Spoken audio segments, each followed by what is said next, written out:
നമസ്കാരം, ഇത് IBN മലയാളം. മുസ്ലിം വർഗീയതയുടെ പിന്തുണ നേടിയാണ് രാഹുൽ ഗാന്ധിയും പ്രിയങ്ക ഗാന്ധിയും വയനാട്ടിൽ നിന്ന് പാർലമെന്റിലെത്തിയതെന്ന് CPM പോളിറ്റ് ബ്യൂറോ അംഗം A. വിജയരാഘവൻ.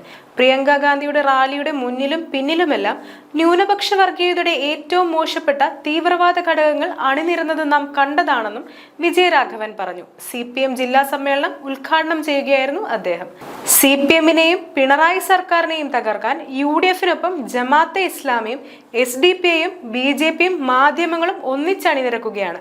എങ്ങനെയെങ്കിലും അധികാരത്തിലെത്താൻ ആരുമായും സന്ധിയാകണമെന്ന നിലപാടാണ് കേരളത്തിലെ കോൺഗ്രസിൻ്റേത്.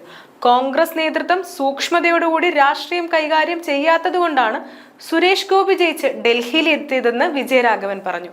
അസമിലെ പഴയ PCC പ്രസിഡന്റ് BJP-യിൽ ചേർന്ന് മുഖ്യമന്ത്രിയായപ്പോൾ വളരെ വേഗത്തിലാണ് ബീഫ് നിരോധനം ഉൾപ്പെടെയുള്ള സംഘപരിവാർ അജണ്ട നടപ്പാക്കുന്നത്.